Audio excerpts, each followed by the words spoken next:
Hello बच्चों, ये doctor 50 batch का आज है वेक्टर का 7वां लेक्चर। और बच्चे आज हम इस लेक्चर में मेनली मल्टीप्लिकेशन ऑफ वेक्टर के बारे में पढ़ाई करेंगे। किसके बारे में पढ़ाई करेंगे? मल्टीप्लिकेशन ऑफ वेक्टर के बारे में। और उससे पहले एक दो पिछले कंसेप्ट पे बेस्ड एक दो यूनिक क्वेश्चंस है, उसको देख लेते हैं। तो आज हम वैसे बेसिकली बात करें तो मल्टीप्लिकेशन ऑफ वेक्टर में हम लोग सबसे पहले सीखेंगे कि भाई दो टाइप के मल्टीप्लिकेशन ऑफ वेक्टर होते हैं। कितने टाइप के मल्टीप्लिकेशन ऑफ वेक्टर होते हैं? मल्टीप्लिकेशन ऑफ वेक्टर आज हम लोगों का टॉपिक रहेगा। इसमें भी आपको बताएंगे बाबू दो तरीका से हम किसी वेक्टर में मल्टीप्लाई करते हैं। एक तरीका का नाम दे देते हैं स्केलर प्रोडक्ट, एक तरीका का क्या नाम देते हैं? Scalar product. और सबसे मजेदार वाली बात यही होता है कि इसी स्केलर प्रोडक्ट को यार डॉट प्रोडक्ट बोलना है। कौन सा प्रोडक्ट बोलना है? Dot product. क्या होता है, कैसे इसको समझना है, सब हम पढ़ाएंगे आज ही के लेक्चर में। अभी पहले ये सुनिए, आपको वेक्टर को मल्टीप्लाई करना सीखना है। किसको मल्टीप्लाई करना सीखना है? तो उसमें दो तरीका आएगा। एक तरीका का नाम है स्केलर प्रोडक्ट, या उसी को हम लोग किस नाम से फेमस किए हैं? Dot product. दूसरा तरीका का नाम होता है वेक्टर प्रोडक्ट। दूसरा तरीका का नाम क्या होता है? Vector product. वेक्टर प्रोडक्ट को ही बाबू क्रॉस प्रोडक्ट के नाम से जानते हैं। हम किसके नाम से जानते हैं?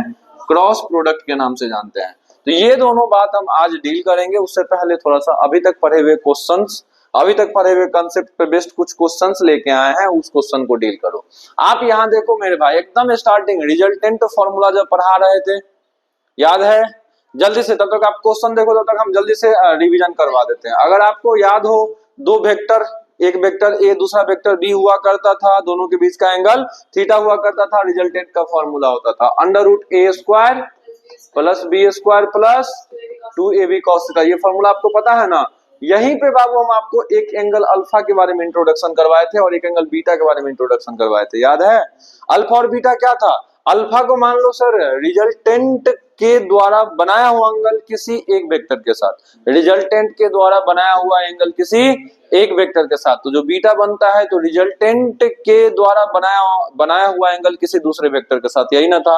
यानी कि अल्फा बीटा। तुमको अगर याद हो tan अल्फा बराबर क्या पढ़ाए थे? b sin theta divided by a plus b cos theta. ये याद है आप सबको?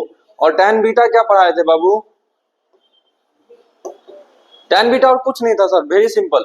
देखो tan अल्फा अगर b sin थीटा था तो tan बीटा हो जाता था a sin theta divided bye क्या? b plus a cos theta. बस भाई कुछ नहीं करना है, जहां पे a है वहां पे b को रख देना है। आप एक वैल्यू इसी को याद रखिए, आप एक वैल्यू इसी को याद रखिए। tan अल्फा क्या सीखे हो? b sin theta divided by a plus b cos theta.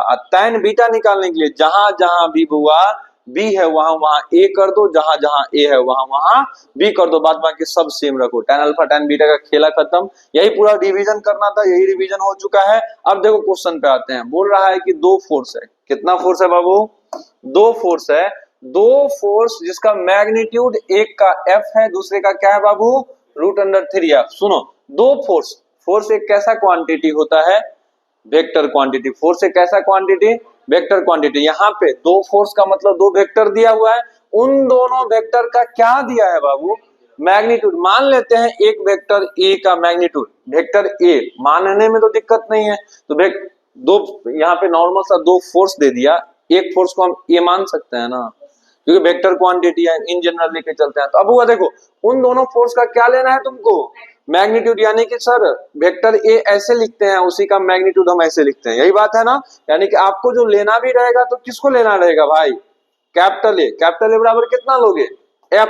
तो दूसरा फोर्स को हम बी मान लेते हैं, तो बी का वैल्यू कितना दिया हुआ है?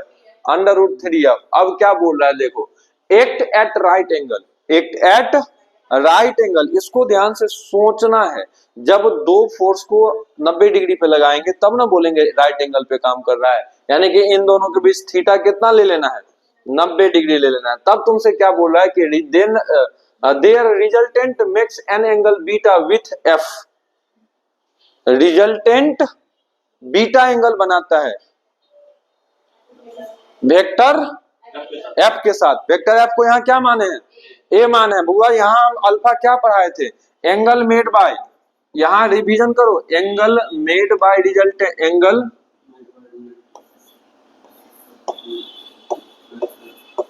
Made by resultant vector with vector A, ऐसे पढ़ाए थे बाबू रे। अल्फा क्या था? अगर vector resultant vector vector A से जो एंगल बनाता था उसी को अल्फा बोले थे।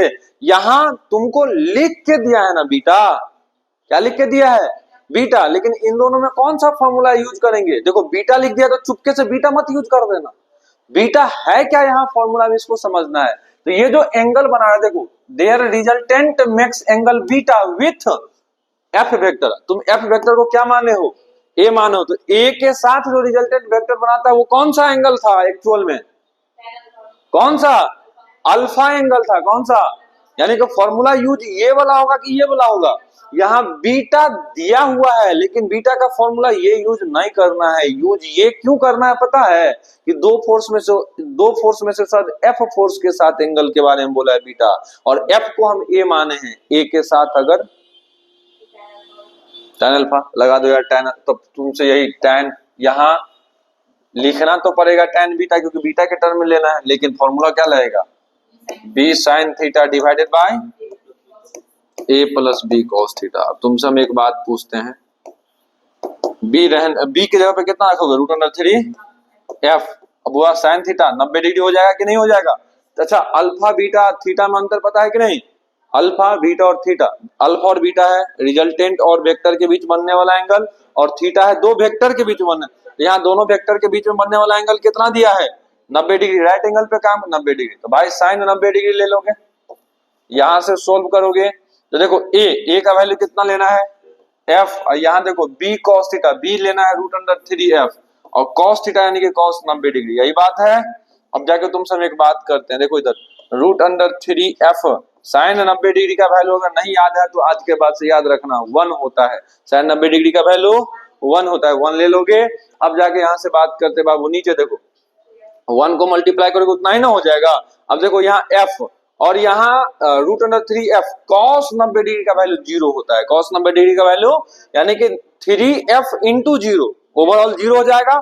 बचेगा कौन? केवल f। यहाँ से देखो आप tan बीटा निकाल रहे हो। क्या निकाल रहे हो बुआ? tan beta. कितना लाए हो tan बीटा?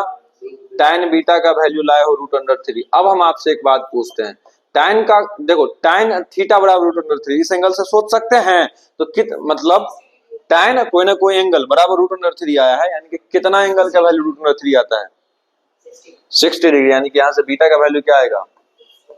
इस टाइप का भी क्वेश्चन आपसे पूछेगा। समझ में आया? बन जाएगा।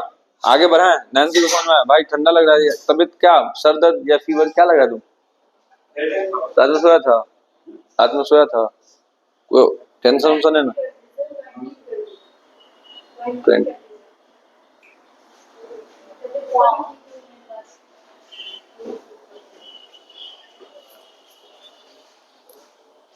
चलो ये मजा आया भाई।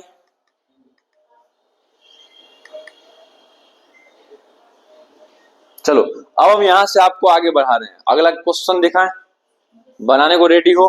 चलो मेरे भाई, अब अगर यहां से अब देखते हो तो नेक्स्ट क्वेश्चन तुम्हारा रहेगा ये क्या है, पढ़ो तो। अच्छा, displacement vector at an angle 30 degree with Y axis. ये क्वेश्चन आपको थोड़ा सा वेट करना होगा। ये इन लोगों को पिछला क्लास में कंसेप्ट सिखाए हैं, आप वो नहीं पढ़े हैं, तो आप थोड़ा सा आज भर के लिए इस क्वेश्चन तक वेट कर लेना। वो कंसेप्ट जैसे सीखोगे अपने आप बन जाएगा ये। अब देखो आपसे बोल रहा है कि एक डिस्प्लेसमेंट वेक्टर है। डिस्प्लेसमेंट वेक्टर को हम मान लेते हैं कोई एक वेक्टर है, कोई एक वेक्टर है जो बाबू कितना एंगल पे झुका हुआ है? वाई एक्सिस के साथ। कौन सा एक्सिस दिया है? देखो ना, 30 डिग्री विथ वाई एक्सिस। हम बोले थे ना, इन बातों पे ध्यान देना है, ठीक है?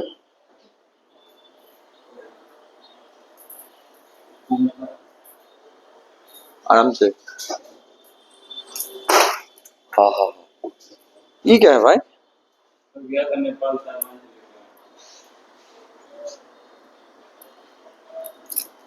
लो देखो यहां से बात करते हैं एक डिस्प्लेसमेंट वेक्टर, यानी कि एक वेक्टर है जो कितने एंगल के साथ वाई एक्सिस से जुड़ा हुआ है? किस एक्सिस के साथ जुड़ा है? वाई। कितना एंगल पे? 30 डिग्री पे। अब देखो क्या बोला है, has an x component of 10 unit. उसका एक्स कंपोनेंट कितना दिया हुआ है? मतलब समझो, एक वेक्टर है वो वेक्टर y एक्सिस के साथ 30 डिग्री पे झुका हुआ है, y एक्सिस के साथ, और आपको बोला है उसका x कंपोनेंट हुआ 10 यूनिट है। कौन सा कंपोनेंट? x कंपोनेंट 10 यूनिट है। तो पूछा है कि सर उस वेक्टर का मैग्नीट्यूड क्या होगा, उस वेक्टर का। चलो यार एक बार रिवीजन करवा देते हैं, थोड़ा सा सुनो। ये दो एक्सिस होता है, ये y एक्सिस है, तो ये कौन सा एक्सिस है? x एक्सिस है। मान लेते हैं अपने पास ये एक वेक्टर a है, मान लेते हैं अपने पास ये एक वेक्टर a है, जो कि मान लो बाबू ये वेक्टर थीटा एंगल के साथ इंक्लाइंड है x एक्सिस के साथ, यानी कि ये वेक्टर किसके साथ कितना एंगल बना रहा है? x एक्सिस के साथ कितना एंगल बना रहा है? कितना? तो एक नियम पढ़ाए थे कि बाबू इसको हम x एक्सिस के अलोंग लाते हैं, इसको हम y एक्सिस के अलोंग लाते हैं। तो जब इसी a वेक्टर को x के अलोंग लाते हैं तो इसको हम कह देते हैं ax। इसी x को हम a के अलोंग लाते हैं तो क्या बोल देते हैं? क्या बोल देते हैं बुआरे? ax बोल देते हैं। हेलो हेलो हेलो, देखो इसी को हम जब यहां से बात कर लें बुआ कि जब a वेक्टर को x के अलोंग लाते हैं तो क्या बोलते हैं? ax। अब ax को कुछ कुछ स्पेशल नाम दिया जाता है। ax को हम कहते हैं component of vector a। ax को क्या कहते हैं? Component of vector a along x axis, component of vector a along x axis, या इसी ax को कहते हैं हॉरिजॉन्टल कंपोनेंट। इसी ax को हम क्या कहते हैं? Horizontal component. क्या कह देते हैं बाबू? Horizontal component along X. Horizontal component का मतलब ही हो गया अलोंग एक्स एक्सिस। ये बात तो समझ में आ गया।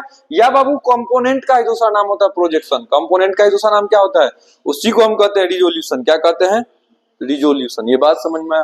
तो तुमको यहाँ ध्यान रखना यार कि किसी भी एक वेक्टर को x एक्सिस या y एक्सिस के साथ तुम थीटा एंगल पर रखते हो तो भाई उसको तुम दोनों एक्सिस पे ला सकते हो कि नहीं ला सकते हो? उसी के लिए बाबू एक टर्म आता है component of a along x axis. जब हम x एक्सिस पे हम इसको ऐसे देसी में समझाए थे कि देखो ये वाला वेक्टर है, इस एक्सिस के साथ थीटा एंगल पे लटका हुआ है। कितना एंगल पे लटका हुआ है?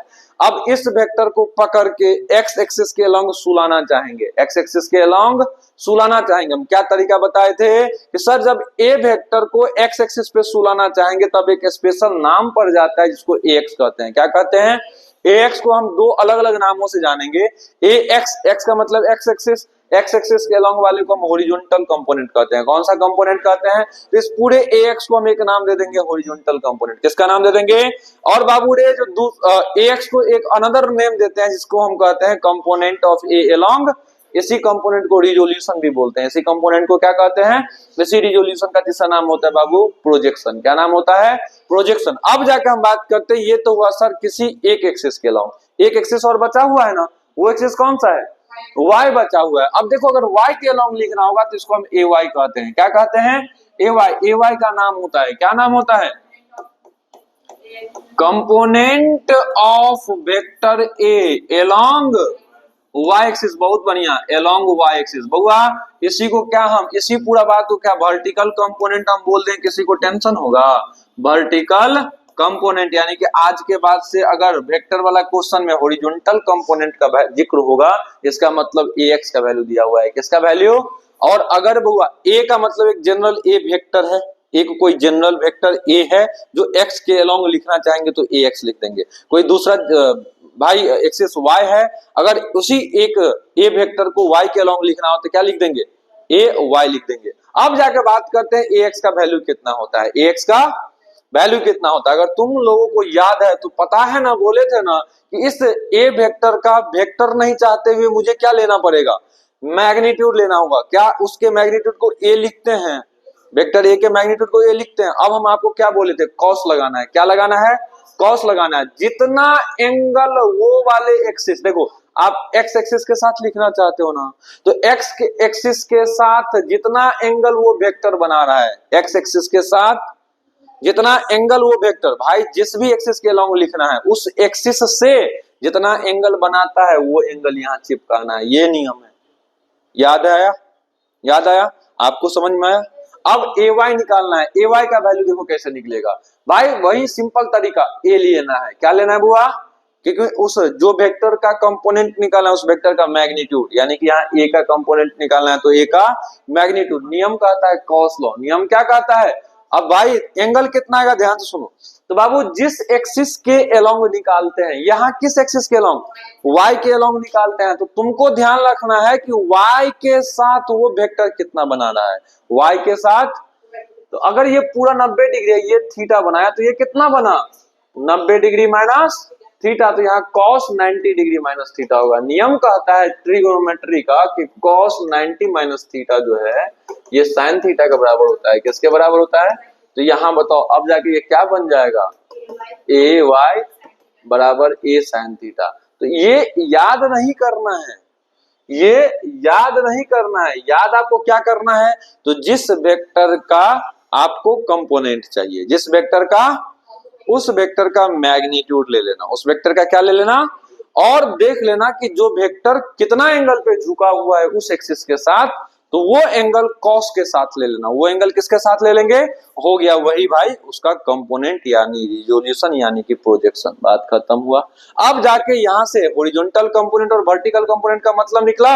अब चलो भाई क्वेश्चन बनाते हैं। क्वेश्चन आपसे वो क्या बोला था कि एक डिस्प्लेसमेंट वेक्टर है सर, एक कौन सा वेक्टर है सर, डिस्प्लेसमेंट वेक्टर, यानी कि एक कोई वेक्टर है वो 30 डिग्री का एंगल बना रहा है। कितना एंगल बना रहा है, किसके साथ, चलो भाई अपना मन से एक डायग्राम बनाते हैं। मान लो कि वो डिस्प्लेसमेंट वेक्टर ए दिया हुआ है, मान लो वो डिस्प्लेसमेंट वेक्टर दो एक्सिस है, एक वाई एक्सिस एक एक्स एक्सिस। वो डिस्प्लेसमेंट वेक्टर को हम मान लिए ए वेक्टर है, क्या मान लिए बुआ, ए वेक्टर। तो डिस्प्लेसमेंट वेक्टर कितना एंगल बना रहा है, किसके साथ बना रहा है, 30 डिग्री बना रहा है, किसके साथ, आए किसके साथ, वाई एक्सिस के साथ। यानी कि ए वेक्टर को मान लिए डिस्प्लेसमेंट वेक्टर जिसका जिक्र किया है, यहाँ जो डिस्प्लेसमेंट वेक्टर जिसका जिक्र किया मान लिए वो वेक्टर कौन है, लेट, ये मान चुके हैं। तो ए वेक्टर किस एक्सिस के साथ कितना एंगल बना रहा है, वाई के साथ। यानी कि ये तुम्हारा कितना हुआ 30 डिग्री, ये तुम्हारा कितना हुआ 30 डिग्री, ये तुम्हारा कितना हुआ वो, अरे 30 डिग्री। तुमको पता चल चुका है कि ये कितना बचेगा 60 डिग्री, ये कितना बचेगा, क्यों, क्योंकि ओवरऑल एंगल 90 डिग्री है। पूरा एंगल कितना होता है, पूरा एंगल भाई, पूरा एंगल का मतलब ये वाला एंगल, पूरा एंगल का मतलब ये वाला पूरा एंगल 90 डिग्री है, जिसमें से ये 30 डिग्री दिया हुआ था, तो बचा हुआ 60 डिग्री हो जाएगा। अब जाके क्या निकालना है, देखो आगे बढ़ोगे तो क्या बोला है कि सर एक्स कंपोनेंट उसका 10 यूनिट दिया हुआ है। किसका एक्स कंपोनेंट, सर जो वेक्टर ए लिया उसी का ना एक्स कंपोनेंट। एक्स कंपोनेंट का मतलब क्या, ए एक्स होता है कि नहीं होता है। अगर वेक्टर ए है तो वेक्टर ए का एक्स कंपोनेंट ए एक्स कहलाता है कि नहीं कहलाता है। और ए एक्स का वैल्यू कितना दिया हुआ है 10 यूनिट। अब तुम ए एक्स का भाई एक्चुअल वैल्यू बताओ, ए एक्स का वैल्यू कैसे निकालते हो, सर ए एक्स का मतलब component of vector a along x axis. कैसे निकालते हैं, उस वेक्टर का मैग्नीट्यूड लेते हैं, उस वेक्टर का मैग्नीट्यूड, उसके बाद क्या लेते हैं, कॉस लेते हैं, और कितना एंगल लेते हैं बुआ, देखो करना कुछ नहीं है। cos 60 का वैल्यू कितना होता है,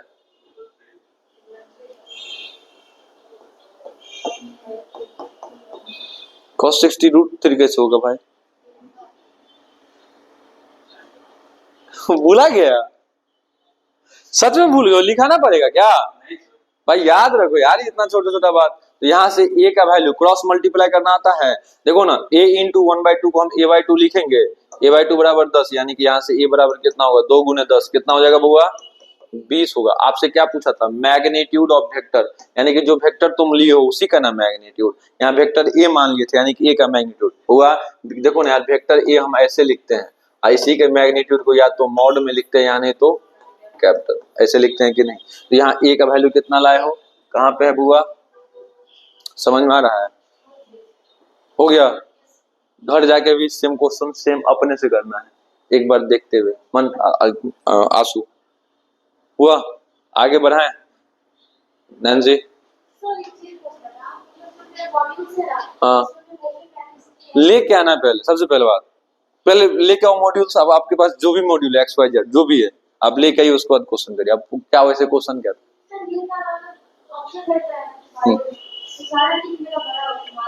उससे कोई दिक्कत नहीं है। वो कैसे फिजिक्स, हाँ फिजिक्स और केमिस्ट्री में क्या होगा, आया कैसे है ये प्रोसेस तो आपको, हाँ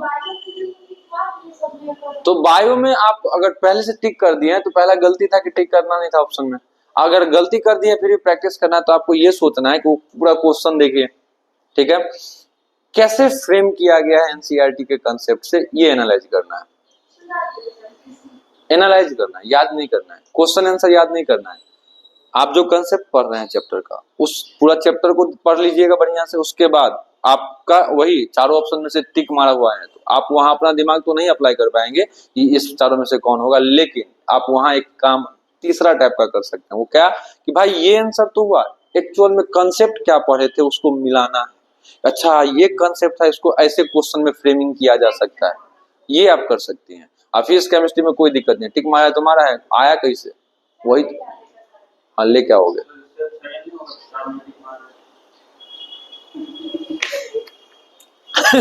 काहे को लॉजिक लगा रहे हो, जो पुराना टिकट है ना वो डिफरेंशिएट हो जाएगा।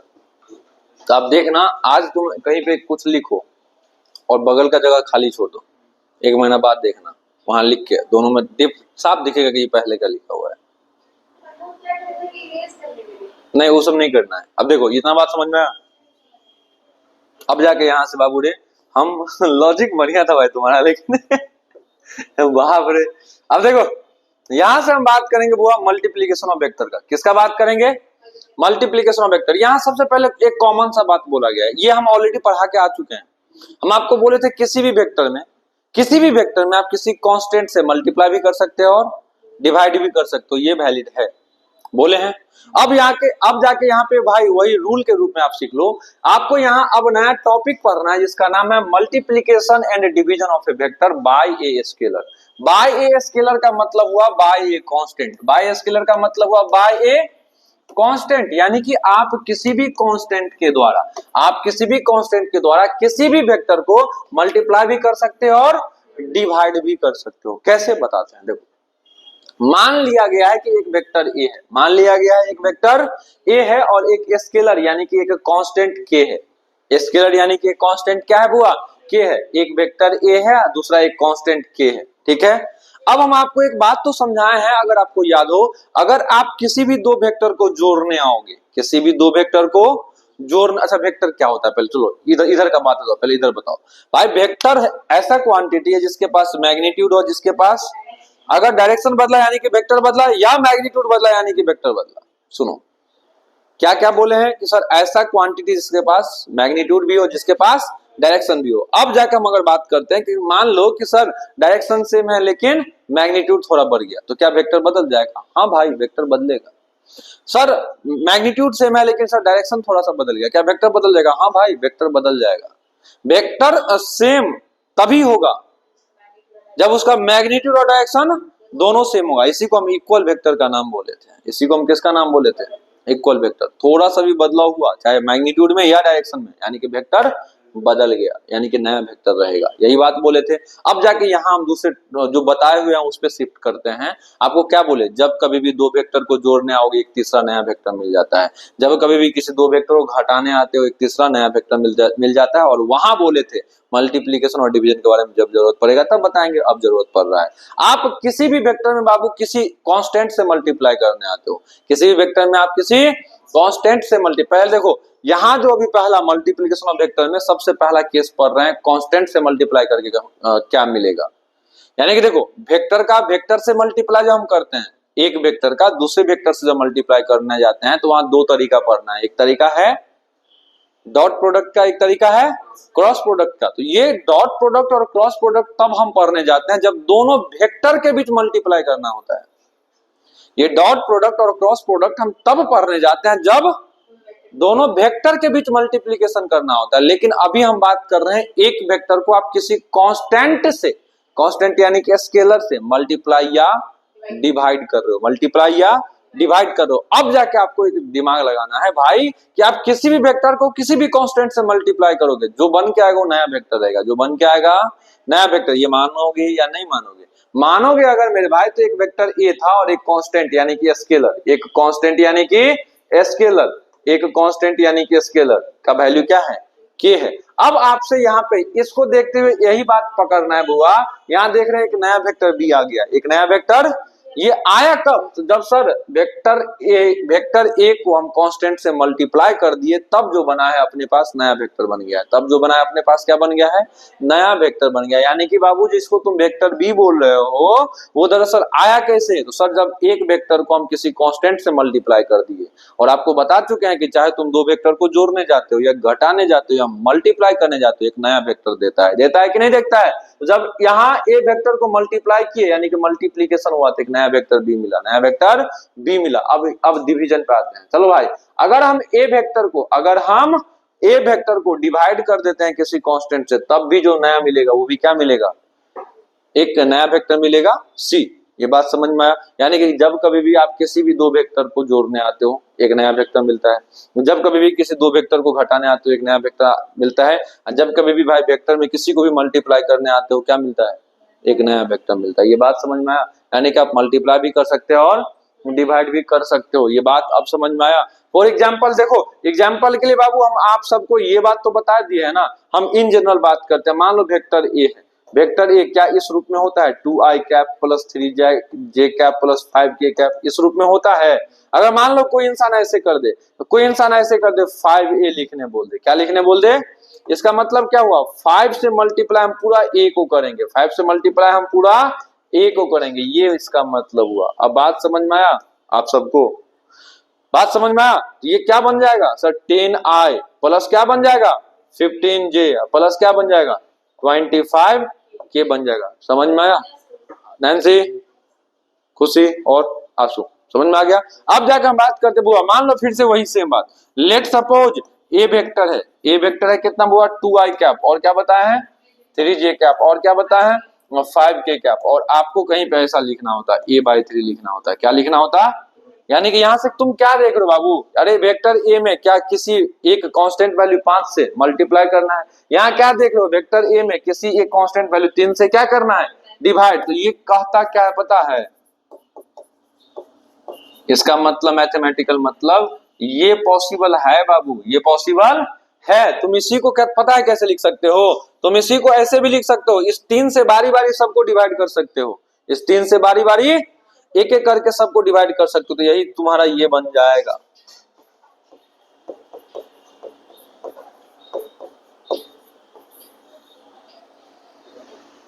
ये था अभी जो भाषण दिए उसका मतलब। आपको बस इतना ही याद रखना है आज के बाद से, वो यहाँ इस लैंग्वेज में लिखा हुआ है, बस एक लाइन में सुन लो। आप किसी एक वेक्टर को किसी भी कांस्टेंट से मल्टीप्लाई करने जाते हो, डायरेक्शन नहीं बदलेगा। फिर से बोले या हिंदी में लिखा दे? क्यों बोल देते हैं? सुनो, किसी भी वेक्टर को आप किसी कांस्टेंट यानी कि स्केलर से मल्टीप्लाई करने जाते हो, डायरेक्शन उसका बस मैग्नीट्यूड बदलेगा, बस। फिर से दूसरा बात बताते हैं, आप किसी भी वेक्टर को किसी कांस्टेंट यानी कि स्केलर से डिवाइड करने जाते हो, क्या करने जाते हो बुआ? डिवाइड करने जाते हो, मैग्नीट्यूड बदलेगा, डायरेक्शन नहीं बदलेगा। यानी कि आप एक वेक्टर को किसी कांस्टेंट से चाहे मल्टीप्लाई कर दो या डिवाइड कर दो, क्या बदलेगा? मैग्नीट्यूड। क्या नहीं बदलेगा? डायरेक्शन नहीं बदलेगा। बात समझ में आया? इतना छोटा सा बात याद यही करवा देगा, यही बात इतना भाषण में दिया हुआ है। देखो, in multiplication of a vector by a scalar, यानी कि किसी कांस्टेंट के द्वारा आप किसको मल्टीप्लाई करने जाओगे? यानी किसी कांस्टेंट के द्वारा किसको मल्टीप्लाई करोगे? वेक्टर को। तब बाबू मैग्नीट्यूड बिकम k टाइम, यानी कि जितना कांस्टेंट से मल्टीप्लाई करोगे उतना गुना मैग्नीट्यूड हो तो जाएगा, लेकिन डायरेक्शन रिमेन्स सेम। आज जब कभी भी देखो क्या बोले हैं, एक वेक्टर है उसमें आप किसी दूसरे वेक्टर को, सॉरी एक वेक्टर है उसमें आप किसी कांस्टेंट को मल्टीप्लाई करोगे तो नया वेक्टर मिलेगा। यानी कि पहले वाला वेक्टर और नया वेक्टर के बीच का एंगल क्या रहेगा? अगर डायरेक्शन सेम है तो भाई, हाँ यही बात पूछ रहे थे। सुनो, एक वेक्टर अपना ए था, पहले कांस्टेंट से मल्टीप्लाई कर दिए तो एक नया वेक्टर बी बन गया है ना। यानी कि ए और बी के बीच अगर एंगल पूछेगा कितना होगा तो कितना बताओगे? 0 डिग्री। पता है क्यों? क्योंकि दोनों वेक्टर का डायरेक्शन तो सेम ना है बाबू। डायरेक्शन सेम का मतलब दोनों वेक्टर के बीच का एंगल कितना? ये समझ में आया? जन्नत को पक्का। अब आगे बढ़े भाई, नीचे भी देख लो, जब आप डिवाइड करने जाते हो यार तो मैग्नीट्यूड ही ना कम होगा, मैग्नीट्यूड कम हो जाएगा। डिवीजन का मतलब कम करना होता है, डिवीजन का मतलब जैसे मानो ना 100 को हम डिवाइड कर देते 5 से, तो कितना वैल्यू बचेगा? 20 से ना बचेगा, यानी कम हो गया। डिवीजन करोगे तो तुम्हारा मैग्नीट्यूड तो कम होगा लेकिन डायरेक्शन सेम होगा। डायरेक्शन क्या होगा? डायरेक्शन सेम के का मतलब हुआ बाबू दोनों वेक्टर के बीच में एंगल कितना? 0 डिग्री। ये बात क्लियर हुआ। अब जाके यहाँ से हम वेक्टर की ओर ले चलते हैं। अब जाके यहाँ से हम वेक्टर की ओर ले चलते हैं। सबसे पहला देखो, आपको हम पढ़ाए हैं बाबू, आपको हम पढ़ाए हैं अभी से पहले क्या पढ़ाए हैं कि एक वेक्टर को, देखो अच्छे सुनो, एक वेक्टर को किसी कांस्टेंट से मल्टीप्लाई करना सिखा चुके हैं। किसी कांस्टेंट, जिसको आप स्केलर बोलते हो, जिसको आप क्या कहते हो? एक वेक्टर को किसी कांस्टेंट से मल्टीप्लिकेशन या मल्टीप्लाई करना आप सीख चुके हैं। सीख चुके हैं कि नहीं सीख चुके हैं? एक वेक्टर का किसी कांस्टेंट से मल्टीप्लाई करना आप सीखे हैं कि नहीं सीखे हैं? ये डन है। अब जाके हम आपको सिखाएंगे कि सर मल्टीप्लिकेशन ही पढ़ना है। Multiplication of any two vector, multiplication of any two vector, यानी कि शुरुआत में पढ़े हो आप, उसमें क्या था? एक वेक्टर था और एक कांस्टेंट था जिसको स्केलर बोलते हो। अब की बार क्या पढ़ रहे हो? Multiplication of any two vector, यानी कि किसी दो वेक्टर के मल्टीप्लिकेशन को पढ़ोगे। यहाँ पढ़ने का दो तरीका है। सबसे पहला तरीका का नाम है डॉट प्रोडक्ट। सबसे पहला तरीका का नाम क्या है? डॉट प्रोडक्ट है। इसी डॉट प्रोडक्ट को हम कहते हैं स्केलर प्रोडक्ट। इसी डॉट प्रोडक्ट को क्या कहते हैं? Scalar product. अब अगर हम बात कर ले दूसरा तरीका पे चलते हैं, तो दूसरा तरीका अपने पास रहेगा क्रॉस प्रोडक्ट का। दूसरा तरीका क्या रहेगा? क्रॉस प्रोडक्ट का। अब अरे क्रॉस प्रोडक्ट को ही आप बोलिएगा बाबू वेक्टर प्रोडक्ट। क्रॉस प्रोडक्ट को आप क्या बोलिएगा बाबू? वेक्टर प्रोडक्ट बोलिएगा। ये बात समझ में आया? अब जाके हम आपको समझा चुके हैं कि भाई मल्टीप्लिकेशन वेक्टर में दो तरीका से हो सकता है। एक तरीका है कि वेक्टर को कांस्टेंट से मल्टीप्लाई कर दो, वो इजी था। दूसरा तरीका है कि दो वेक्टर को मल्टीप्लाई करो, उसमें कितना तरीका पढ़ना होगा? दो अलग अलग। अब हम सबसे पहला तरीका पे ले चलते हैं आपको, जिसका नाम क्या है? Scalar product. जिसका नाम क्या है? क्या आप सारे बच्चे स्केलर प्रोडक्ट को ही डॉट प्रोडक्ट के नाम से जानते हो? बोलना। अब सबसे पहला सवाल आता है कि आप डॉट प्रोडक्ट पढ़ने जाते हो या स्केलर प्रोडक्ट पढ़ने जाते हो किसके बीच? दो वेक्टर के बीच। किसके बीच? हम मान लेते हैं sir let one vector is A, let one vector is A and another vector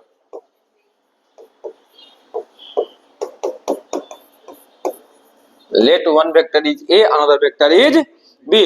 अब सवाल आता है कि सर हमको स्केलर प्रोडक्ट या डॉट प्रोडक्ट पहचानना है। क्या पहचानना है?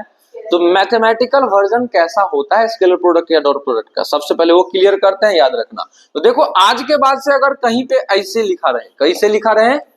ऐसे लिखा रहे, पढ़ना पहले सीखो। ए वेक्टर, अब बीच में क्या दशमलव दिया हुआ है, बीच में क्या दिया है? दशमलव। पॉइंट नहीं है, ये डॉट कहलाता है। क्या कहलाता है?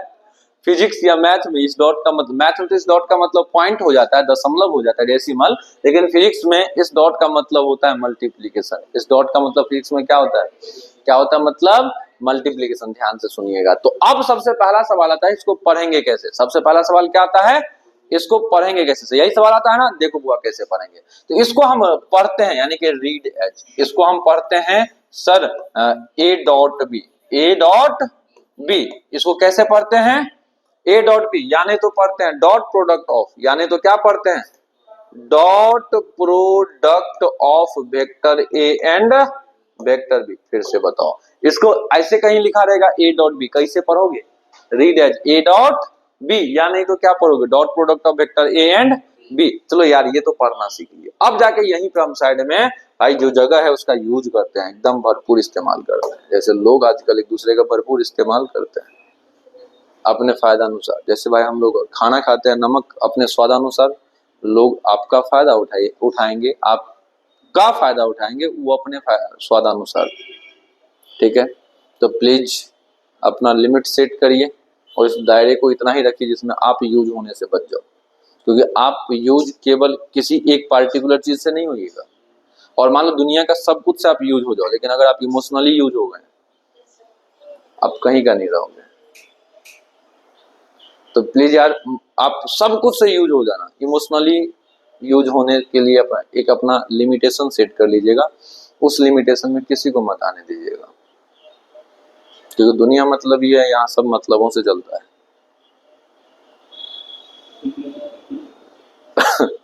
तो अपना लिमिट सेट करिए प्लीज, ऐसा लिमिट जिसमें आप इमोशनली यूज होने से बचें।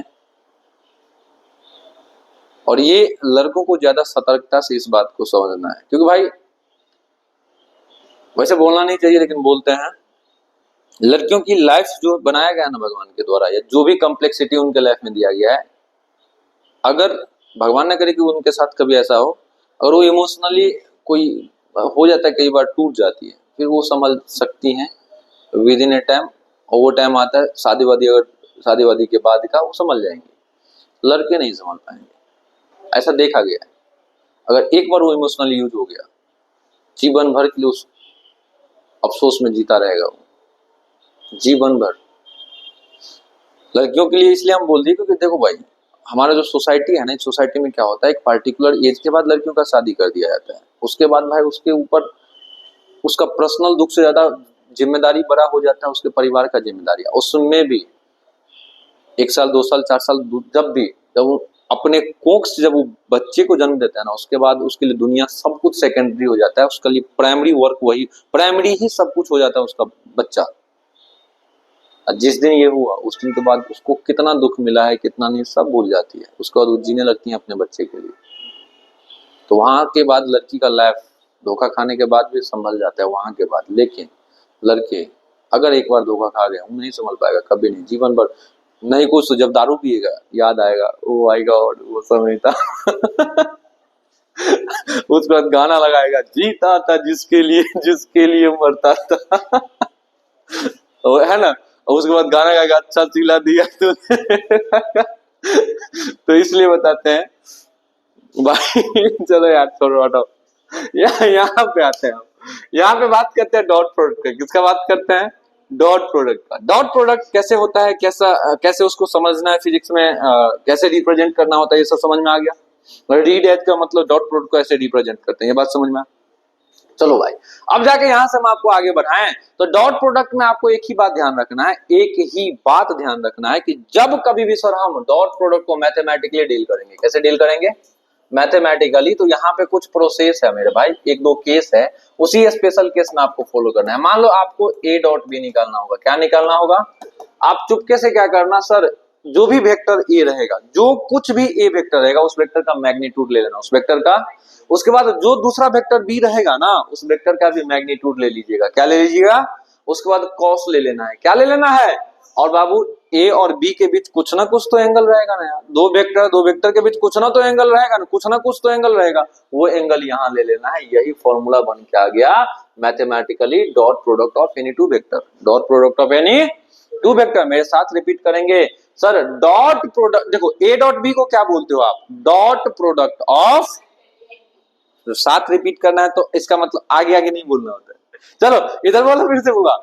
ए डॉट बी का मतलब होता है dot product of vector A and vector B equal to magnitude of vector A and magnitude of vector B cos theta. समझ में आया क्या होता है फॉर्मूला? पक्का समझ में आ गया। अब जाके यहाँ पे बाबू एक दूसरा फॉर्मेट बताते हैं। दूसरा फॉर्मेट क्या है, देखो यहीं पे बता देते हैं। आपको मान लेना है कि कोई वेक्टर ए जो है A x I cap plus A Y J cap plus A Z के कैप के रूप में दिया हुआ है। बाबू कोई अगर दूसरा वेक्टर आप बी लेते हो तो बी क्या दिया हुआ है? बी एक्स आई कैप प्लस बी वाई जे कैप प्लस बी जेड के कैप। अब देखो मजा आएगा। आपको क्या चाहिए? अगर आपको चाहिए बउआ ए डॉट बी, आपको क्या चाहिए? A dot B. यहाँ एक अपना तरीका है, कुछ बोल रहे हो? यहाँ एक अपना तरीका होता है। तरीका क्या है? ध्यान से सुनना। तरीका क्या है? ध्यान से सुनना। अभी भाई एक बात और हम तुमको इधर समझाने से पहले इधर लेके आते हैं। सुनो, आपको पता है कि आपके पास कितना एक्सिस है बाबू रे? आपके फिजिक्स में कितने एक्सिस होते हैं? इसका नाम, इसका नाम, इसका नाम। थैंक यू सो मच, हमको याद नहीं था। चलो भाई आप जाके बात करते हैं। एक्स के साथ जो वेक्टर होता है, एक्स के साथ जो वेक्टर होता है उसको कैसे रिप्रेजेंट करते हो? मतलब एक्स के साथ वाले वेक्टर को क्या कहते हो? आई कहते हो। बहुत बढ़िया, थैंक यू सो मच। इसी को यूनिट वेक्टर लिखना होता तो आई कैप लिखते हैं बउआ। वाई के साथ वाले को जे, इसी को यूनिट वेक्टर में लिखना होता तो जे कैप, जेड के साथ वाले को के, या नहीं तो बउआ के कैप का तो कह देते हो। अब जाके यहाँ पे एक सबसे मेजर गेम चलेगा बउआ। आई जे के तीनों आपस में कैसे है? आई जे और के, यानी कि आई का मतलब एक्स, जे का मतलब वाई और के का मतलब जेड। एक्स वाई जेड ये तीनों एक दूसरे के साथ परपेंडिकुलर होता है क्या? क्या तीनों एक दूसरे के साथ परपेंडिकुलर होता है? यानी कि अगर हम आपसे पूछते हैं कि बाबू आपको आई डॉट आई निकालना है, क्या निकालना है? इसका मतलब समझ में आया क्या बोल रहे हैं हम? आपको बाबू वेक्टर कोई है जिसका आई दिया हुआ है, दूसरा वेक्टर है जिसका भी आई ही दिया है, दोनों का डॉट प्रोडक्ट निकालना है। तुम यहाँ सीख चुके हो 1 मिनट। यहाँ थीटा क्या है आपको ऐसा मुंह से बोल के निकल गए थे। थीटा यहाँ है angle between vector A and vector B. अब मान लो कहीं पे आपको आई डॉट आई निकालना होता, पहले वाला आई को हम ए मान लेते हैं, दूसरे वाला आई को क्या मान ले? बी मान ले। तो इन दोनों वेक्टर के बीच का एंगल कितना है? तो सर दोनों आई ही है, दोनों क्या है? यानी कि दोनों एक ही एक्सिस पे है, एक एक्सिस पे कुछ भी रहेगा, एक एक्सिस के अलोंग कुछ भी रहेगा, वेक्टर उसके बीच का एंगल कितना? 0 डिग्री। यानी कि क्या सेम डायरेक्शन वाला बात चल रहा है भाई? दोनों के बीच का एंगल कितना? 0 डिग्री। चलो यार ये आई है, ये क्या है? तुमको हम एक ही बात बोलना सिखाए ना अभी कि मान लो कि एक वेक्टर ए आई दिया हुआ है, एक वेक्टर ए, दूसरा वेक्टर बी, कितना दिया हुआ है? आई। ये मानने में कोई हर्जा है? नहीं है हर्जा। अच्छा, जब बाबू रे आप ए डॉट बी निकालते थे, ए डॉट बी क्या होता था? ए इंटू बी इंटू, ये ए का मतलब होता था sir magnitude of vector A. A का मतलब क्या होता था? Magnitude of vector A. तो सर बी का मतलब क्या हो जाएगा? Magnitude of vector B. तो बउआ यहाँ आई डॉट आई निकालना है तो आई देखो ए डॉट ए जब निकालते थे तो ए बी कॉस थीटा होता था, यानी कि इस ए का मैग्नीट्यूड लेते थे। यहाँ आई डॉट आई है तो आई का मैग्नीट्यूड क्या 1 हो जाएगा?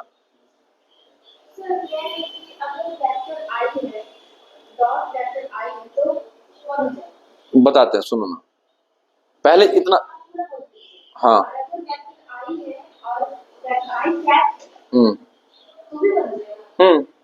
कैसे बताते? आपका डॉट है कि सर अगर वेक्टर आई है तो इसका मैग्नीट्यूड 1 आएगा, यही डॉट है। आपका है कि अगर यूनिट वेक्टर है तो इसका भी 1 आएगा। कैसे सर? यही ना पूछना चाहते हैं आप? यही पूछना चाहते हैं? चलो ठीक है, हम आपको क्या बोले हैं कि सर इन जनरल कोई वेक्टर ए एक्स, ई मिटा देंगे अभी फिलहाल। इन वेक्टर को वेक्टर ए एक्स आई है, ए वाई जे है, ए जेड के है।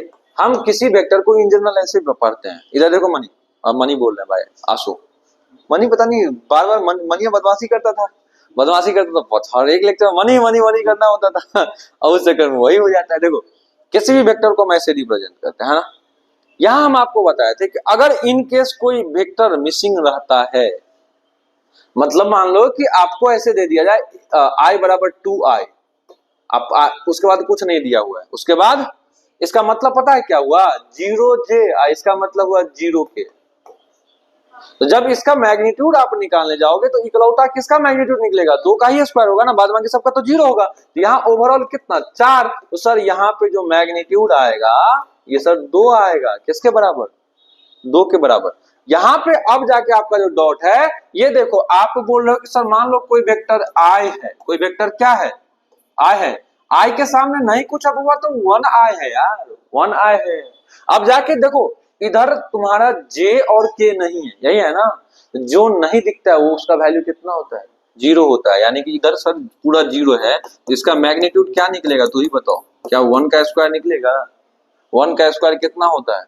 1 होता है। लेकिन अब बात करते हैं, आपका था सर कि मान लेते हैं कोई यूनिट वेक्टर ऐसे दिया हुआ है, कोई यूनिट वेक्टर का जग जाहिर है कि यूनिट वेक्टर का मैग्नीट्यूड कितना होगा। अब जाके आपका डाउट क्लियर हुआ पक्का। अब देखो ये सब मिटाते हैं। तुम लोगों में हंसी आ रहा है किस बात को लेकर? तो लोगों को हंस एकदम ब्लशिंग चल रहा था, मार दे हम गोली क्यों ना बोली। अब देखो यहां से बात करते हैं बुआ, आई डॉट आई का बात करते हैं। किसका बात करते हैं? I dot I. हम अभी क्या सिखाए हैं कि सर आई को मान लीजिए क्या, अरे यार तुम आई डॉट आई बोलो या आई वेक्टर आई बोलो, दोनों का मतलब एक ही है, दोनों का मतलब एक ही है। अब देखो भाई यहां हम बात करते हैं, तो अगर तुम बात कैसे तुम लोगों को कंफ्यूजन से दूर रखे, पहले इसी को समझ लेते हैं। आई डॉट आई, आई को क्या मानना है, ये आई कैप आई बताते हैं, पहले इसको बता देते हैं फिर उतारते हैं। देखो आई डॉट आई निकालना है, क्या निकालना है बुआ, आई को क्या मानने बोले हैं, वेक्टर ए, इस आई को क्या मानने बोले हैं, वेक्टर बी। डन है। चलो होता क्या, देखो इसको वेक्टर ए मानने बोलने हैं, डॉट प्रोडक्ट इसको वेक्टर बी मानने बोलने हैं। ये होता क्या है बुआ, ए बी कॉस थीटा, यही होता है ना। अच्छा ए का मतलब क्या हुआ, वेक्टर ए का मैग्नीट्यूड। चलो यार इसका मैग्नीट्यूड कितना होगा, इसका मैग्नीट्यूड कितना होगा, 1 होगा। इस बी का मतलब क्या बोले, वेक्टर बी का मैग्नीट्यूड, वेक्टर बी ये है, इसका मैग्नीट्यूड कितना होगा, 1 होगा। अब देखो कॉस थीटा होता है यानी कि ए और बी के बीच का एंगल, ए और बी के बीच का एंगल, तू ही बता।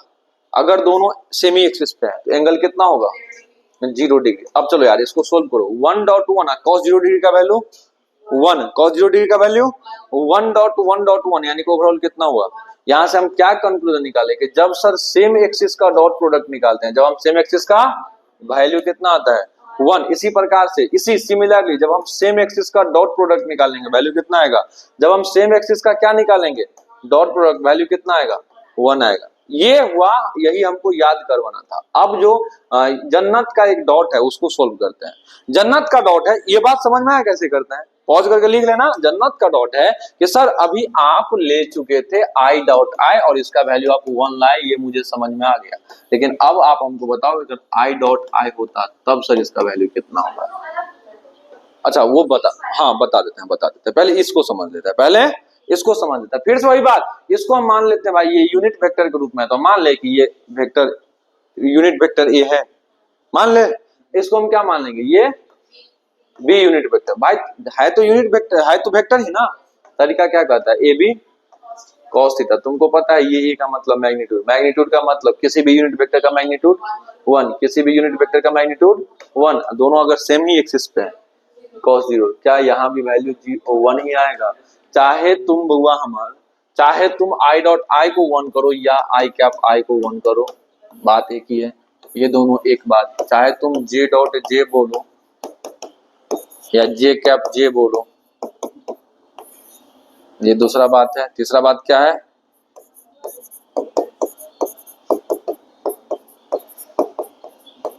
वैल्यू कितना 1, ये 3 बात क्लियर हुआ। अब जाके इसका जो डॉट है, ये डॉट है सर कि अब क्या होगा अगर आई डॉट आप जे करने जाते हो, एम आई राइट। अब बताता हूं सुनो फिर से, ये आई एक्सिस यानी कि आई वेक्टर, तो ओके इनका डॉट है कि sir I vector dot I क्या रहता, फिर क्या होगा, यही ना आपका डॉट है। कोई बात नहीं, देखो इसको मान लेते हैं वेक्टर ए, इसको क्या मान लेते हैं, और ये तुम्हारा वेक्टर भी, ये यूनिट वेक्टर, यही बात है, यही बात है। करना कुछ नहीं है यार, है तो ये भी यूनिट वेक्टर ही ना। इसका क्या होगा, ए बी कॉस थीटा, इसका क्या होगा ए बी कॉस थीटा। तुम देखो यार इसका यूनिट, ये वेक्टर है, इसका मैग्नीट्यूड 1 ही ना आएगा, क्यों, क्योंकि इकलौता है आई। अब देखो कोई भी यूनिट वेक्टर का मैग्नीट्यूड को समझ में आ गया, समझ में आया। अब जाके मेरा डॉट सुनो, अब जाके मेरा डॉट सुनो, अब जाके अगर हुआ ये आई या आई कैप है, ये जे या जे कैप है, ये के या के कैप है, ध्यान से सुनो। अगर ये बात तुमसे समझ में आ गया, तुम इसको अभी जितना भाषण सुने हो ना, इसमें से यही भाषण तुम्हारे लिए इंपॉर्टेंट है, इतना ही बात याद रखना, इधर वाला बात, ठीक है।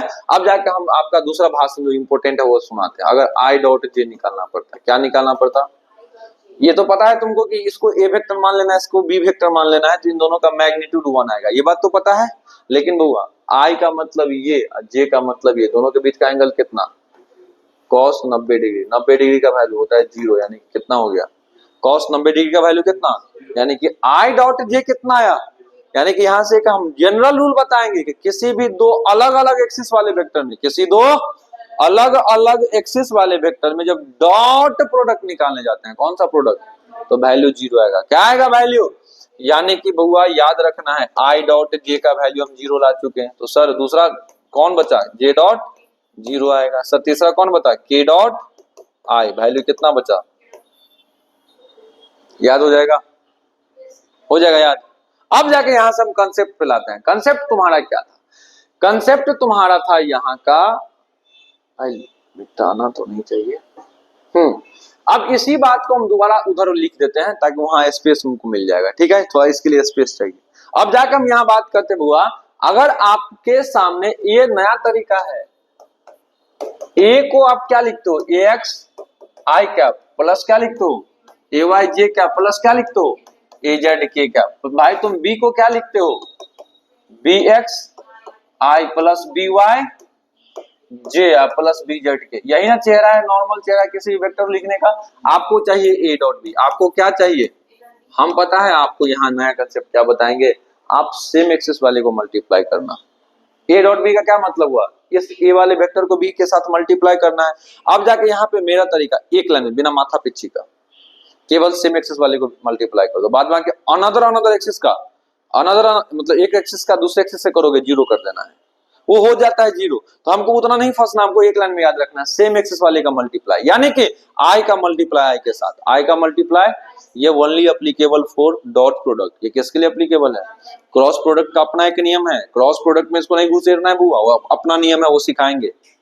डिटर्मिनेंट मेथड है वहां पे मेरे पास, वो हम सिखा देंगे, आसानी से बन जाएगा। ये केवल डॉट प्रोडक्ट में लगाएंगे। और सुनो भाई, आई वाले का मल्टीप्लीकेशन किससे करना है? आई के साथ करना। देखो यार, ये आई है, ये आई है, आई वाले के साथ ये है, आई वाले के साथ ये है, यानी कि इन दोनों का मल्टीप्लीकेशन क्या हो जाएगा? ए एक्स बी एक्स हो जाएगा। क्या हो जाएगा बुआ? रूल कहता है प्लस लाने के लिए। रूल क्या कहता है? प्लस ला। ये जो प्लस आ रहा है किसके अनुसार आ रहा है? ये प्लस किसके अनुसार आ रहा है? ये प्लस रूल लाता है। कौन लाता है बुआ? रूल आता है। अब देखो फिर से क्या बोले सर, सेम एक्सिस वाले, यानी कि जे का जे के साथ ही मल्टीप्लाई करना है। जे का जे के साथ कौन है? ए वाई, और सॉरी इधर वाला जे के साथ कौन है? B Y. अब फिर से बात करते हैं बुआ, रूल कहता है प्लस लाने के लिए। देखो यार, अब जब तुम मल्टीप्लाई कर रहे होगे, ए एक्स का वैल्यू अगर निगेटिव में रहेगा तो निगेटिव के साथ वैल्यू ले लेना। बी का वैल्यू अगर पॉजिटिव रहेगा, मतलब कहने का मतलब ए एक्स और बी वाई का जो वैल्यू उठाते हो ना, ये साइन के साथ उठाना है। किसके साथ? समझ में आया? अब देखो, अब जाके यहां से बात करते ये हो जाएगा क्या? ए जेड बी जेड। क्या हो जाएगा? क्यों? क्योंकि सर इसका मल्टीप्लीकेशन इसी के साथ वाले से, ए जेड बी जेड। यही तरीका फॉलो करना है। ये तुम्हारा ए डॉट बी निकालने का एक तरीका होता है। ये तुम्हारा क्या तरीका है? ए डॉट बी निकालने का एक तरीका है। और सुनो, अभी आप जो सीख के आए हो, एज वी नो, सुनते जा बस। As we know, A dot B क्या समझते हो मेरे भाई? ए बी क्या होता है? कॉस थीटा, यही ना होता है। हम तुमसे पूछते हैं ए डॉट बी इतना भी कियो, ए डॉट बी इतना भी कियो, क्या हम बोल सकते हैं कि ए बी कॉस थीटा बराबर हो जाएगा sir A X B x?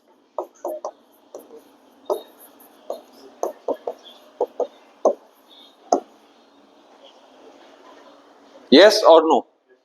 भाई माथा पच्ची है क्या? बस दो अलग अलग फॉर्मूला को हम एक में मैच कर सकते हैं, मिक्स कर सकते हैं कि नहीं कर सकते हैं? अब देखो, इसी पे बेस्ड एक बहुत ही बेहतरीन क्वेश्चन है। सबसे पहले वही क्वेश्चन करो।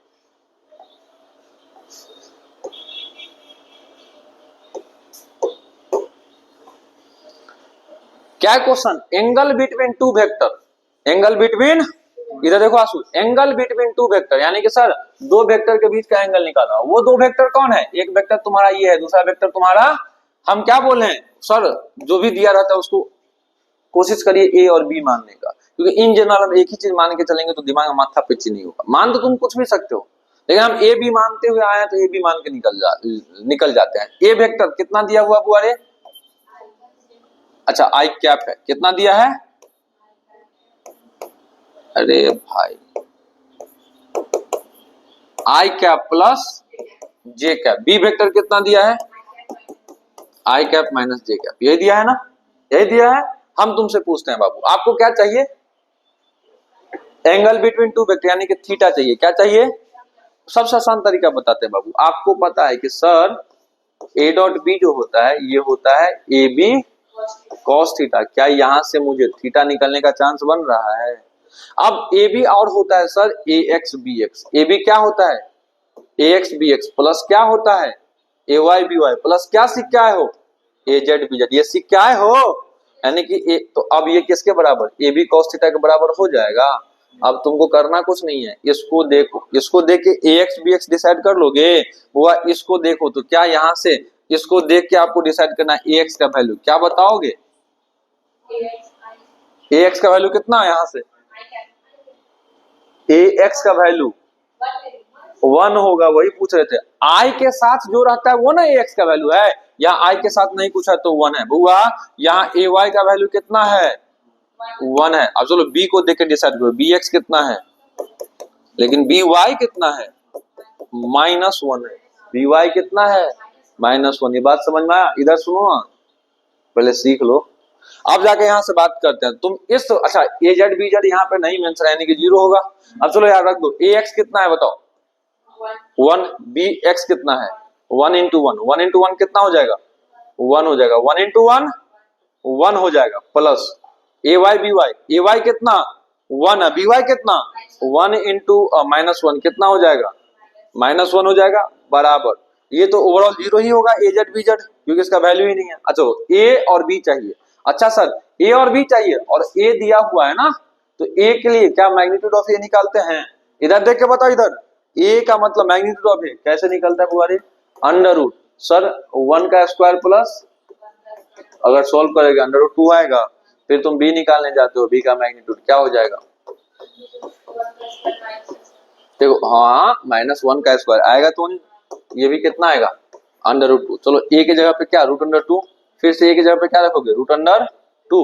और यहाँ से cos थीटा होगा, क्या होगा बुआ? संजोग कितना बढ़िया पता है, 1 - 1 बराबर इधर 2 cos थीटा। 1 - 1 बराबर यानी कि 0 बराबर क्या आया? 2 cos थीटा। यानी कि यहाँ से सोल्व करो, cos थीटा बराबर 0/2 कितना आएगा रे? यहाँ से एक बेसिक मैथ समझो, किसी भी नंबर से किसी भी 0 में भाग लगाएंगे, किसी भी नंबर से किस में भाग लगाएंगे? वैल्यू 0 ही आएगा। अब तुम बताओ cos थीटा का वैल्यू 0 कितना डिग्री पे बनता है? यानी कि थीटा कितना आएगा? हम कुछ बना रहे हैं कि तुमसे बन जा रहा है?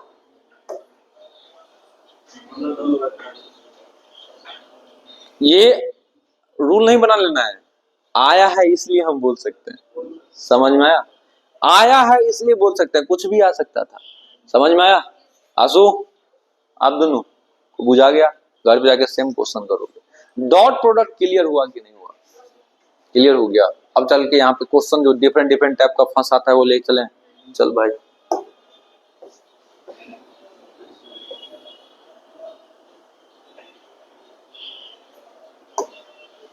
सुनो, आपको हम पैरेलल वेक्टर पढ़ाए हुए हैं। आपको हम क्या पढ़ाए हैं?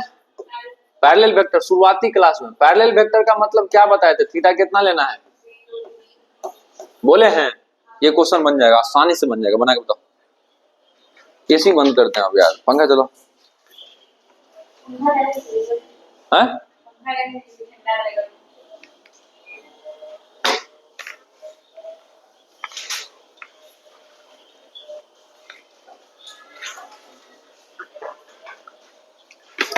अरे पेन भी नहीं उठाना पड़ेगा क्वेश्चन में, ये क्वेश्चन ऐसे ही बन जाएगा।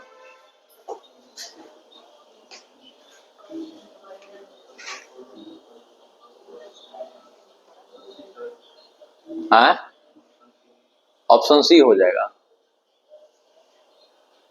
थीटा कितना है? कुछ भी।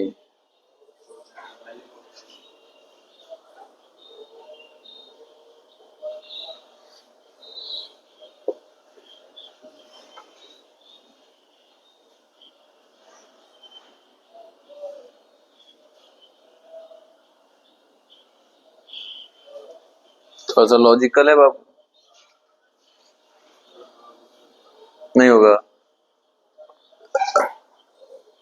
हम एक एक का चेक कर लें।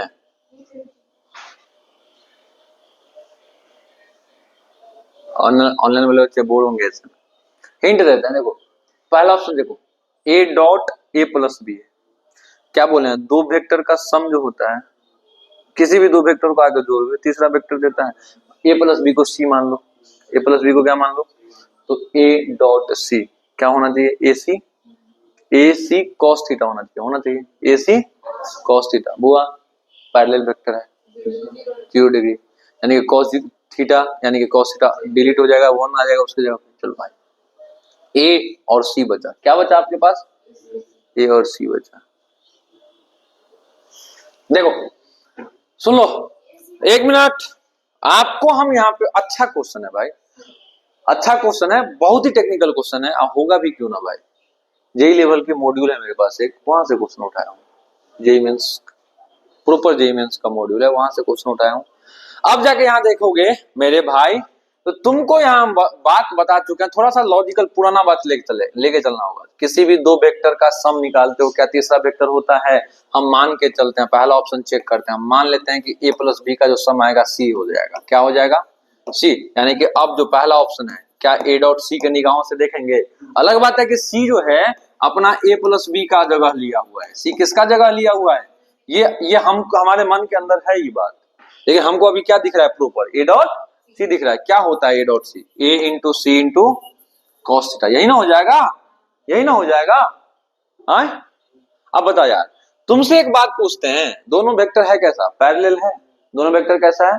पैरेलल है। अब भाई अगर दो वेक्टर पैरेलल है, तुम दोनों को जोड़ोगे तो जो रिजल्टेंट आएगा वो भी तो पैरेलल ना रहेगा। कैसा रहेगा? कहने का मतलब, अगर मान लो वेक्टर ए ये था, वेक्टर बी ये था, ठीक है, इसका रिजल्टेंट निकालने जाओगे तो क्या ए प्लस बी होगा? क्या ये जो ए प्लस बी आया किसी भी एक वेक्टर से कैसा रहेगा? पैरेलल ना रहेगा? यही बात पूछ रहे हैं। तो यहाँ पैरेलल का मतलब 0 डिग्री, तो यहाँ से क्या हो जाएगा? a into C into cos 0 का वैल्यू 1 होगा। यानी कि ए डॉट सी क्या निकाले हो तुम? ए सी निकाले हो। ए डॉट सी क्या निकाले हो? ए सी। चलो यार ए का तुम क्या निकालने चाहते हो? ए क्या है? मैग्नीट्यूड ऑफ वेक्टर है भाई। मैग्नीट्यूड ऑफ वेक्टर है क्या हो जाता है? किसी भी वेक्टर का मैग्नीट्यूड यही ना होता है, अंडर रूट। किसी भी वेक्टर का मैग्नीट्यूड क्या होता है? ए स्क्वायर होता है कि नहीं होता है? यस और नो, जबरदस्ती नहीं बोलना है, यस और नो, ऐसा नहीं भाई। हाँ, अब देखो सी तुम्हारा क्या है, यहां से अगर तुम मॉड ऑफ सी निकालते हो तो क्या रूल सीख क्या हो? A square plus B square plus 2ab cos theta, यही ना सीख क्या हो? अगर दोनों वेक्टर कैसा है, ए पैरेलल है बी के, यानी कि भाई ये वैल्यू तो हो जाएगा ए स्क्वायर प्लस बी स्क्वायर, इधर कितना होगा? cos 0 डिग्री का मतलब 1, यानी कि 2ab। अब यहां से तुम सोल्व करने आते हो मैथ को, तो under root A square plus B square plus 2ab, A plus B का होल स्क्वायर बनेगा कि नहीं बनेगा? यानी कि सर सी बराबर ए प्लस बी होगा कि नहीं होगा? अब आगे यार तुम सी बराबर क्या ला चुके हो? ए प्लस बी ला चुके हो, तो यहाँ ए स्क्वायर, एक मिनट, हम वेक्टर ए का अगर ये निकालने जाते हैं, अंडर रूट ए स्क्वायर होगा। वेक्टर ए का मैग्नीट्यूड क्या होता है? Under root A square. तो यहां से एक मिनट सुनो, किसी भी वेक्टर ए का मैग्नीट्यूड निकालने जाते तो क्या अंडर रूट ए स्क्वायर होता है? पक्का। यानी कि बाहर निकलेगा तो क्या निकलेगा? ए निकलेगा। यही ना समझ रहे हो? यहां से जो हम ई जो लेके आए थे, थोड़ा सा एक मिस्टेक कर रहे थे बिना सोल्व किए हुए, यहाँ इसका तो ए ही रह जाता, और सी की जगह पे क्या निकाल चुके हो? ए प्लस बी निकाल चुके बहुआ रे, ए स्क्वायर प्लस क्या निकल के आएगा? ए भी निकल के आएगा। ये आंसर हुआ। देख लो एक बार देख लो, माथा दर्द कर दिया ना?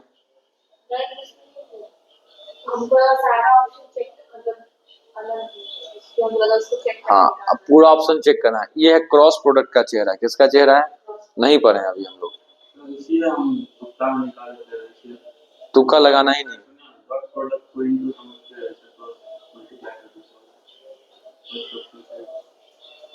यहाँ कोइंसिडेंस, शर्म नहीं आ रहा है? नहीं देखिए ना सर करके आ जाएगा, तुक्का मारना ही नहीं है।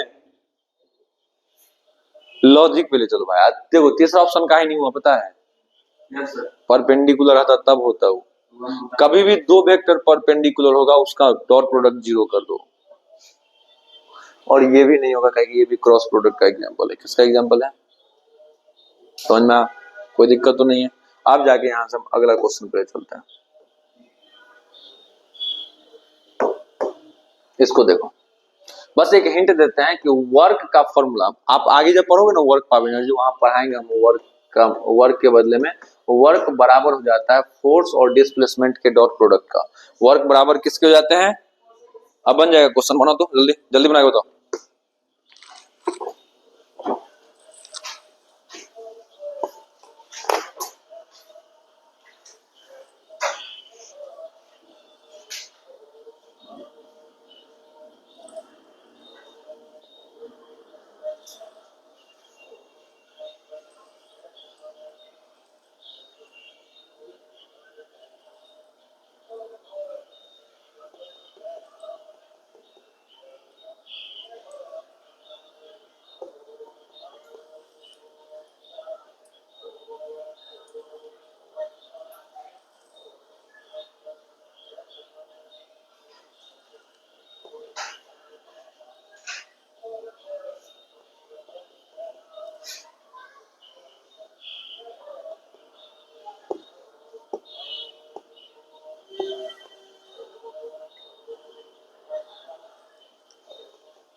जल्दी 2 मिनट के अंदर, 2 मिनट के अंदर सोल्व करके बताओ।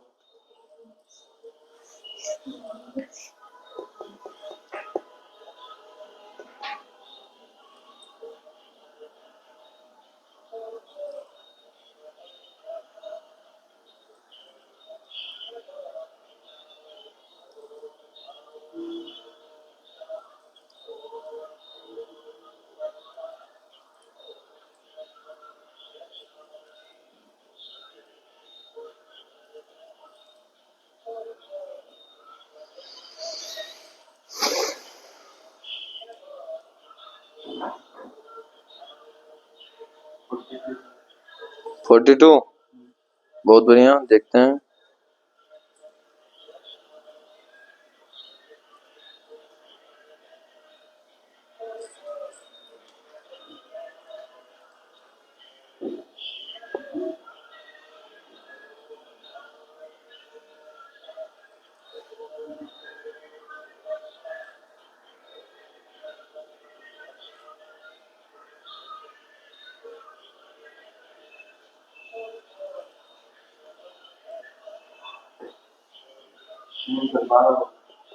कितना होगा देखते हैं। हो गया मोए मोए, हो गया ना मोए मोए। हाँ, दिमाग पगलाने वाला क्वेश्चन है। देखो अब बात करते हैं बुआ कि एक फोर्स इतना दिया है, फोर्स को अगर हम एफ से लिखते हैं तो एफ वेक्टर कितना, 4i प्लस कितना दिया है, 5j दिया हुआ है। दूसरा क्या है, देखो एक फोर्स है जो डिस्प्लेस कर देता है किसी बॉडी को कितना मीटर तक, इतना मीटर तक। डिस्प्लेस को हम एस से दिखाते हैं, डिस्प्लेस को हम अभी के लिए बस याद रखना होगा किसको क्या कहते हैं, आगे चैप्टर में क्लियर हो जाएगा। डिस्प्लेसमेंट कितना है बुआरे, 3i प्लस 6k, यही ना है। अब आपसे वर्क पूछा है, वर्क का फॉर्मूला क्या पर क्या है, वो फोर्स और डिस्प्लेसमेंट का डॉट प्रोडक्ट। तुमको हम क्या बोले, डॉट प्रोडक्ट जब कभी भी लेते हैं सेम एक्सिस का लेते हैं, जब कभी भी लेते हैं अलग अलग एक्सिस रहेगा भी इग्नोर करना है, किसका लेना है, सेम एक्सिस। तुमको इतना सोचना है बुआरे, चलो यार छोड़ो इतना मत लोड लो, इतना मत लोड लो। ए एक्स बी एक्स ए वाई बी वाई डिसाइड कर लोगे, डिसाइड जब करोगे तो केवल मल्टीप्लाई होगा 4 into 3 का, 4 into 3 का मल्टीप्लाई होगा कितना हो जाएगा, 12 हो जाएगा। कितना हो जाएगा, कैसे समझ नहीं आया कुछ, कहाँ फंसता है बच्चा पता चला। यहां से अगर चेक करोगे मेरे भाई, सुनो इसी को अगर तुम लिखना चाहोगे ना तो देखो 4, अरे भाई सुनो इधर, इसी को जब तुम लिखना चाहोगे तो ये 4i प्लस 5j और 0k है यार, और यहाँ देखो ये लिखना चाहोगे 3i plus 0j plus 5k 6k है। तो तुम जब सेम एक्सिस देखो, इन दोनों का तो हो गया मल्टीप्लाई, इसको मल्टीप्लाई करोगे 0 आ जाएगा, इसको मल्टीप्लाई करोगे, समझ में। अच्छा ट्रैप क्वेश्चन, यही सब होता है ट्रैप क्वेश्चन। आपका नी आए बहुत इजी है, नहीं ठीक, लेंदी उंदी करना ही नहीं है, यही सब, इसी का नाम है ट्रैप क्वेश्चन, यही है ट्रैप, आपको फंसाएगा। अब जाके नीट का लेवल ही यही है, पूछेगा आसान चीज लेकिन ट्रैप करके पूछेगा। अब जाके यहां से हम पूछते हैं, एक स्पेशल केस पढ़ाते हैं, सुनो। वेक्टर दिया हुआ है, एक वेक्टर तुम्हारा ये दिया हुआ है, एक वेक्टर तुम्हारा ये दिया हुआ है, बोला कि परपेंडिकुलर है किसी दूसरे वेक्टर इसके साथ, तो लेमडा का वैल्यू कितना होगा। अच्छा पैटर्न होता है ये वाला क्वेश्चन का, सुनो सुनो सुनो सुनो। यहाँ पे मान लेना है कि एक वेक्टर को ए मान लेना है, एक वेक्टर को क्या करना है, जिसका वैल्यू कितना है 5i 2j माइनस लेमडा के, यही है। दूसरा वेक्टर को बी मान लेते हैं, क्या हो जाएगा 3i प्लस j प्लस 2 के। बुआरे हम एक बात बताएं, आज के बाद से कभी भी दो वेक्टर परपेंडिकुलर हो, आज के बाद से कभी भी दो वेक्टर, उन दोनों वेक्टर का डॉट प्रोडक्ट जीरो कर देना। उन दोनों वेक्टर का डॉट प्रोडक्ट किसके बराबर, तुमको पता है ax bx ay by az bz करके निकालोगे, ax bx हो जाएगा 15, ax bx कितना हो जाएगा, यानी कि ये ax ये bx दोनों को मल्टीप्लाई होकर 15, देखो ये ay ये by दोनों मल्टीप्लाई होकर 2, देखो ये az ये bz, यहाँ देखोगे az माइनस लेमडा ये 2 यानी कि माइनस 2 लेमडा बराबर कितना आएगा, यहाँ देखो 17 माइनस 2 लेमडा बराबर 0 आएगा, यानी कि 2 लेमडा बराबर 17 आएगा।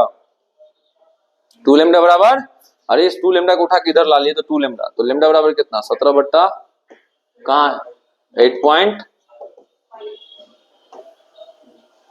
नीट का फेवरेट क्वेश्चन है सब, अच्छा क्वेश्चन होता है ये सब। सेम पैटर्न पे एक और क्वेश्चन लेके आए, देखो ये तुम्हारे एलन के मॉड्यूल का क्वेश्चन एग्जांपल है। बोला है कि अगर एक कोई, आज चैट जीपीटी को नहीं दिए क्वेश्चन, डायरेक्ट वहां से उठा दिए। अब देखो अगर कोई एक वेक्टर ए दिया हुआ है इतना, दूसरा वेक्टर तुम्हारा ये दिया हुआ है, दोनों देखो फाइंड वैल्यू ऑफ एन, आपको एन का वैल्यू निकालने बोल रहा है, आपको किसका वैल्यू निकालना है एन का, जब दोनों के दोनों वेक्टर कैसा हो परपेंडिकुलर, दो वेक्टर परपेंडिकुलर यार, दोनों का डॉट प्रोडक्ट किसके बराबर, निकल जाएगा, हो जाएगा। तो मिले हम नेक्स्ट क्लास में। अभी टाइम कितना हुआ देखो तो एक बार,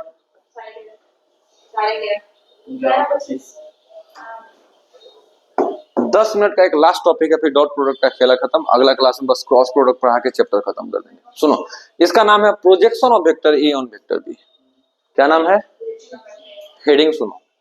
आप प्रोजेक्शन ऑलरेडी सुन चुके हो, लेकिन projection of vector on X axis पढ़े हो, projection of vector on Y axis पढ़े हो, याद है, याद है। यहाँ क्या पढ़ रहे हो, projection of vector A on another किसी बी वेक्टर पे, ये पढ़ रहे हो। दो फॉर्म में पढ़ना है, एक फॉर्म का नाम है स्केलर फॉर्म और दूसरे का नाम है वेक्टर फॉर्म, ठीक है। अभी जो हम बात करने जा रहे हैं इसी कंसेप्ट में, वो स्केलर फॉर्म का, किसका बात करने जा रहे हैं। आपको बस एक बात पकड़ लेना है, किस वेक्टर पर चाहिए, आपको बस कौन सा बात पकड़ लेना है, ये तो इंग्लिश पढ़ के पता से लगा लोगे ना किस वेक्टर पर चाहिए। यहाँ देखो ना, ऑन बी यानी कि बी वेक्टर पर चाहिए, ऑन बी का मतलब बी वेक्टर पे चाहिए। भगवान प्रोजेक्शन ऑफ ए का प्रोजेक्शन चाहिए किस वेक्टर पे, बी वेक्टर पे। ध्यान से सुनना, करना कुछ नहीं है, जिस वेक्टर पे प्रोजेक्शन चाहिए, जिस वेक्टर पे, उसका मैग्नीट्यूड निकालो। उसका क्या निकालोगे, मैग्नीट्यूड। यानी कि क्या सर, बी वेक्टर पे अगर प्रोजेक्शन चाहिए तो बी का मैग्नीट्यूड या तो बी मॉड बोलेंगे या नहीं तो केवल बी बोल दें, हाँ और ना, बोल दिए, ये निकाल के साइड में रख लो। अब सुनो, जिन दो वेक्टर का जिक्र हुआ है, यानी कि वेक्टर ए का प्रोजेक्शन चाहिए वेक्टर बी पे, तो यहाँ किस दो वेक्टर का जिक्र हुआ है, ए और जिस भी वेक्टर का जिक्र होगा उन दोनों का डॉट प्रोडक्ट ले लेना है। क्या ले लेना है भाई, वेक्टर ए और वेक्टर बी का डॉट प्रोडक्ट, क्या ए डॉट बी लिखते हैं और उसको डिवाइड कर देने हैं, कर देंगे जिस वेक्टर पे निकालना है, जिस वेक्टर पे, ये उसका स्केलर फॉर्म हो जाएगा, projection of vector A on vector B. इसी को दो और नाम बोलते हैं, component of vector A on vector B. अब सुनो अच्छे से, तुम लोग को बुआ यूनिट वेक्टर पढ़ाए थे, सुनो, unit vector of B, unit vector B,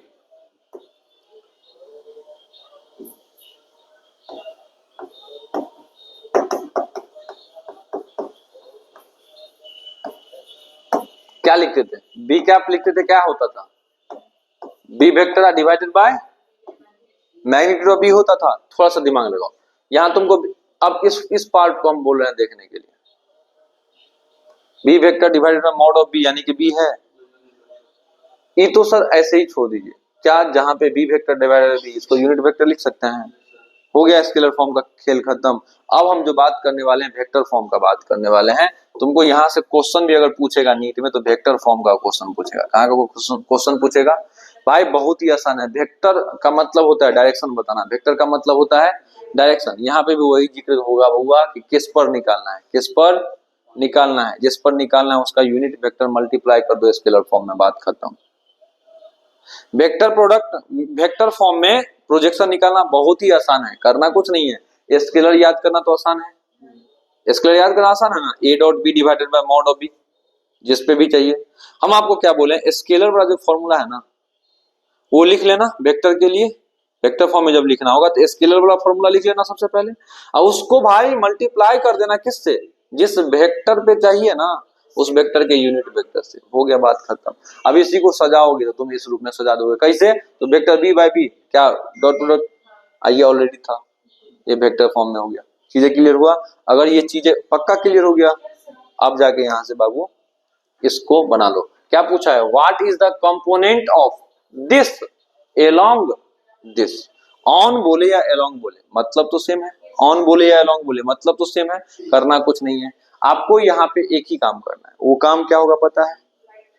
option देखना है क्या करना है? ऑप्शन देखो, सुनो। हम आपको अभी सिखाए हैं कि बुआ जिस इसको ए वेक्टर मान लो, इसको क्या मान लोगे? नीचे वाले का क्या मानोगे? बी वेक्टर मानोगे। अगर हम इसको स्केलर फॉर्म में, किस फॉर्म में? स्केलर में प्रोजेक्शन निकालते क्या होता? A dot B divided by mod B, यही ना होता? ए डॉट बी, दो वेक्टर का डॉट प्रोडक्ट, वो भी स्केलर हो जाता, नीचे भी स्केलर। आंसर किसमें है? चारों ऑप्शन किसमें है? स्केलर है कि वेक्टर का डुपेल है? हाँ, पागल उगल हो गया क्या? अरे भाई ये वेक्टर का फॉर्म में आंसर है। हम क्या बोल रहे हैं नहीं समझ में आया, एक मिनट सुनो, दिमाग दोबारा बताते हैं। ये वाला कंसेप्ट क्लियर हुआ? पक्का है? इधर आओ। अगर हम आपको क्या चाहिए, कंपोनेंट चाहिए किसके अलोंग?